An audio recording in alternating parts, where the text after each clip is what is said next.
Yo, what's going on, guys? Your boy Putting Montana. In this video, we are going to be going over how to shut down inside stuffs in Madden 23. Now, before I get into it, if you guys are new to the channel, do not forget to hit that subscribe button, like the video, and comment down below on anything that you guys might want on the channel. Doesn't matter what it is. Or just comment FTA because it's for the algorithm and it helps push these videos out to more and more people. Now, before I do anything, I do want to note that sometimes I will get a suggestion that I can make, but sometimes I need a quick video because daily upload. So your videos are processing, but obviously sometimes I need more time to actually find what makes what you want for the video, click. So if it's something easy, I'll definitely post it almost the next day. But if it's something that needs a little bit more time for me to figure out, because I do play the game as well, obviously I need a little bit more time for that. So don't think that because you guys post or comment something that you guys might want on the channel and it doesn't get posted, that it's not being looked at. Because sometimes I look at, well, not sometimes, all the time, I look at all of your suggestions and make sure that I try to find something for everybody. So let's get right into it, man. This is going to be an inside stuff video on how you shut down inside stuffs, because we're doubling back to the myth video where we went over IDing the mic and double team blocking and stuff like that. Now, one thing that I want to note is if you guys are coming out in a 3-down lineman set, your inside stuffs are not going to work that well. And I'll go over a separate video going over the best formations for your inside stuffs. But in this video, we're going to be going over how to shut down your inside stuffs. Now, inside stuff is an ability that shuts down any interior runs that you guys might be rocking with in Madden. Now, the reason why we can't come out in any 3-down lineman set is because you're automatically putting your lineman into a double team situation. And I'm actually gonna try to showcase that here. So I'm gonna pinch the line like everybody does, and you see how that inside stuff gets completely clamped up. I'm looking at number 97 here. It's Gravedigger. He's one of the AKA cards in Madden, and I'll showcase the instant replay on here. But usually people pinch their D line, and it allows us to pretty much get a nice double team animation on them almost every single time. And when that happens, that's pretty much what you're allowing. You're pretty much allowing whoever you're playing against to have that automatic animation on them every single time without them actually having to do anything to stop that, which allows us to pretty much get a beautiful animation to pretty much go crazy. Now, you see how I didn't pinch the line there? It creates better, it gets a better animation there. It got a one-on-one animation there, which inside stuff it's going to win every single battle if it's in a one-on-one situation. As you can see, I got Quad Father, and the Gravedigger went ahead and tackled him. Easy tackle. He did get a couple yards, so he'll still be activated, but that's something that we can stop ourselves. And the way that we do that is we double team that inside stuff. So whenever you come out of the huddle, you're going to go ahead and show your play art, or I believe it's R2 or L2. And then you're going to move it. You're going to move the right stick up. And when you move the right stick up, it's going to showcase the abilities that your opponent has on the field. It's either up or down, depending on which side of the ball you're on.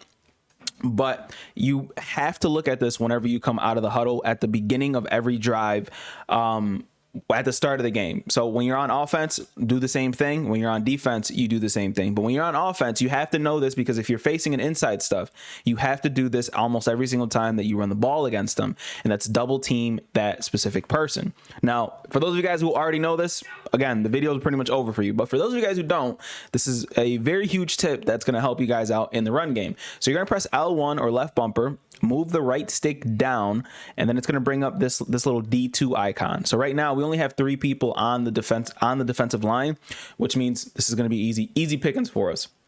So we're going to go ahead and double team this guy here, the defensive tackle, because that's who we have here.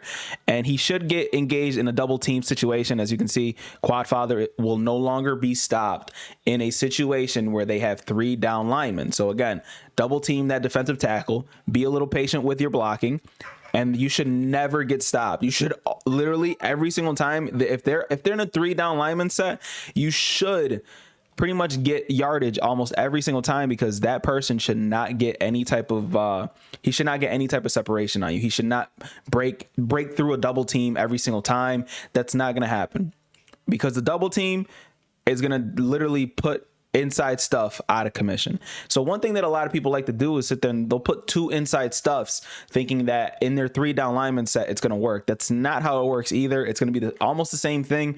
The person that's playing just has to be a little patient with their run stick, and a lot of the times if they're running with those 3 down lineman sets, you're going to be able to run all over them, unfortunately. And it's up to them to get out of that 3 down lineman set, or else they're gonna pay the price for it. Just like this situation here, Gravedigger, probably one of the best run stuffing D tackles to ever be put in Madden, especially with the Quad Father and the King Henry abilities.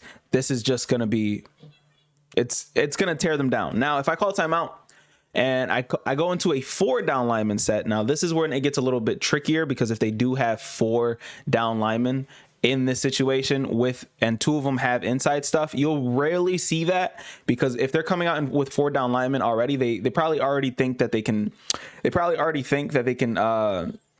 stuff the run with those kind of sets. But with this type of situation, those 4 down linemen, without double teaming him, he's going to end up getting a quick shed on us, and it's going to be very, very annoying. So we could do that multiple times, and he's going to end up getting a quick shed. You see how he just threw him out of the way? And I'll actually show the replay on that. He just completely throws my right guard completely out of the way here. So look at this guy here, number 97, completely throwing him right out of the way into someone else, pretty much taking him out of the play for a quick second. Now, when that happens, you have to make sure that you're double teaming him, because now that he's being double teamed, that's not going to happen.